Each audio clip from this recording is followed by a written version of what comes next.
Welcome everybody. Welcome to Homestead Heart.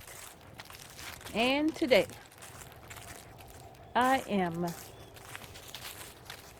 doing some renaming. Tamu, what are you doing out here? You stuck? You are, aren't you? So look at him. He done came out here, drug his little behind out here like he always does, and he's stuck. Oh, should I come down here with you? Yeah, you have gotten yourself into quite a pickle. Yeah, you have. So I guess we'll rescue you, huh? Like we always do. He's such a good dog. Both of them, actually. Grizz and Tamu. They're good dogs. But this one right here, you gotta keep your eye on Tamu. Smile for the camera. Oh, smile for the camera, Moo. Smile for the folks. Yeah. Yeah. Yeah. Tell them hi. See how you picking on Jackson? And you can't even move. You shouldn't be picking and you can't move. Let my chickens out. Hey, Tux. Yeah, let's let you out of here.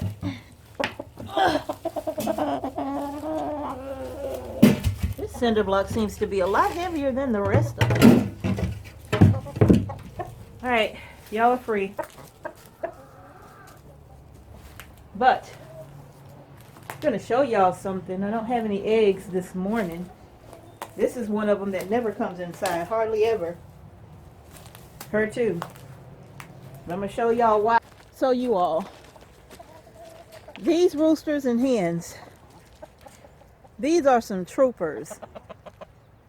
My roosters and hens, I am changing their names. Move, Jax. And they will now, they will now be affectionately known as the 13 Warriors. Why am I calling them the 13 Warriors?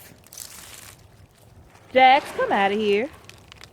We have had temperatures down to 26 degrees.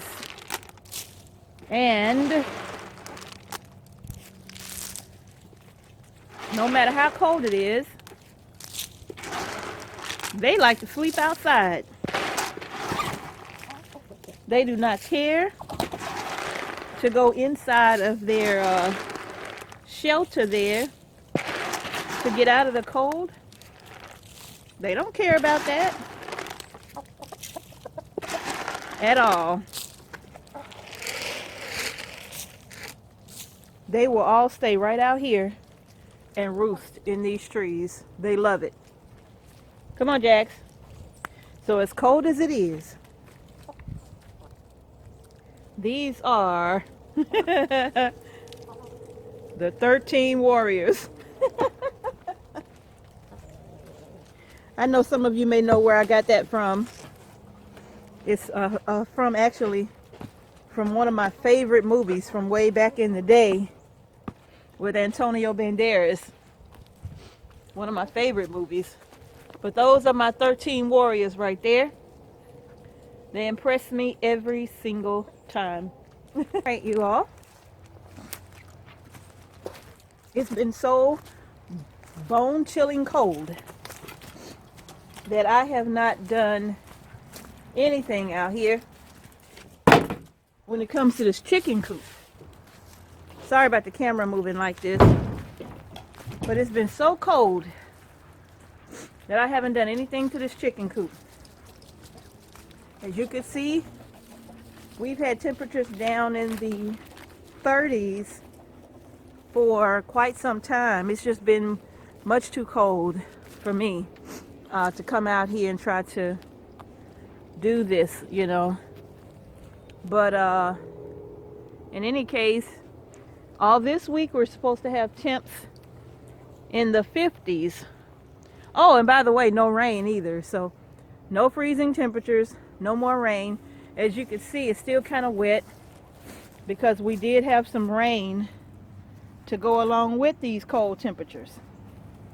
So I think the rain has stopped, and the cold temps in the mornings is still gonna be quite cold, but by noon it's supposed to warm up to about the 50s.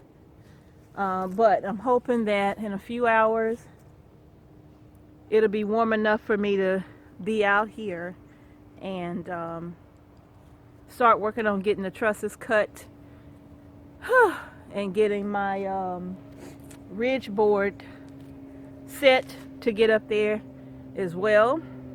And also, if I walk straight ahead into the coop here and right on across, this is the run right here that's going to be going direct straight across in this direction. And as you can see, all of this, the run, with the exception of this tree, I'm gonna leave this tree here for the run, and also this tree right here is going to stay. And that one right there, I'll be cutting it down. But all the way back here, there's a pine back there in the distance, is how far back this run is gonna go. And I'm gonna go ahead and get that cleared out. And that way I can bring the wood chips in and get some cardboard. Well, I'm not gonna put any cardboard down, but I am gonna put some wood chips in here because this is gonna be a working compost run for the chickens. You know, I'm gonna be throwing wood chips in, throwing vegetable scraps and all of that in here for them to eat and enjoy. And just everything, I'll be throwing it in here for them. And then, you know, as the wood chips break down, I'll just add more. But I'm wanting this to be like a working compost run for the chickens. I'm hoping that everything can work for the good of the homestead, for the good of the vegetable garden especially. So, Jackson, come on, let's go. Come on, come on. All right, so that's going to be that. So I think that is going to do it. Tamu here. Grizzly got loose last night. Grizzly was everywhere. So it was an eventful morning starting at about 3 a.m. or maybe 2:30ish, I'll say, for me. So it was eventful because we knew that something was out here, because what, you know, the boys, although they are on a chain leash, so to speak, you know, as you can see, it don't stop them from moving. It's more so just for us to, you know, kind of know where they are, but it doesn't like completely limit their mobility. We know you are such, okay, let me show them you. We know you are just such a baby. Yeah, I know him such a baby. Okay, but anyway, it doesn't like completely limit what they can do. So this is why they can get away or move around so easily. But in this particular case, Grizzly, there was something out here, and we heard them going crazy, you know, at about 2 something this morning. We heard them. And I mean, before we knew it, we heard Grizzly in a place that we knew he shouldn't have been if he was still tied. So the chain ain't thick enough to hold them. They can break it if they want to, which is exactly what Grizzly did. So we fixed his chain, and we put him back up. And we only do that because if they need to get free to defend themselves or something like that, we want them to be able to do that. More so, we just try to do it because we don't want them feeling like they're free to just run across the street whenever they get ready. Could you please take your paw out of my neck? So we don't want them to feel like they can just do that. So we have to do something to protect them until we can get our fencing completely up.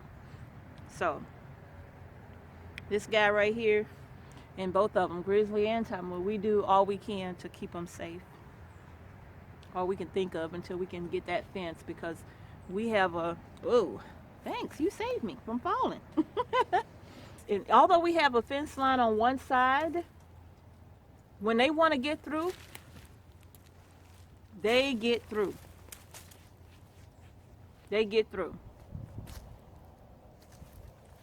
Nothing stops them. So, and that's in part because the fence is about 5 feet tall, or maybe, yeah, about 4.5 feet tall, I would say the fence is. Come on, move. But when you got a fence that is not quite adequate, it's more so for cows than dogs, then you know that's not going to hold them. So we're hoping to get some, we're hoping to put up some better fencing. And then we're even hoping to add some hot wire to it to kind of discourage them from trying to slide under and over and all of that. And hopefully even discourage coyotes and whatnot from trying to come in as well. I'm so cold, my face is hurting. So, with that being said, I gotta go clean up this mess.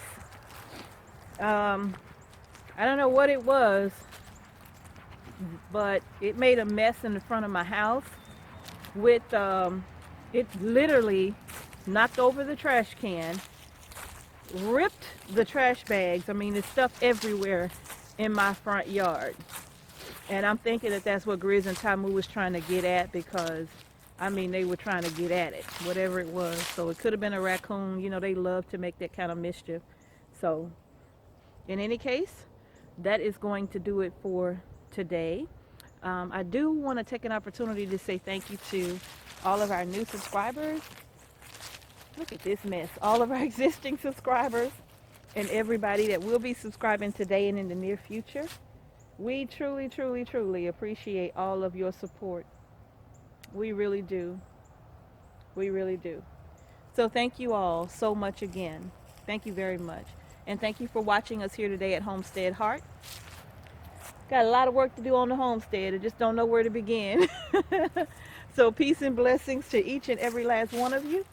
And we'll see you in the next video.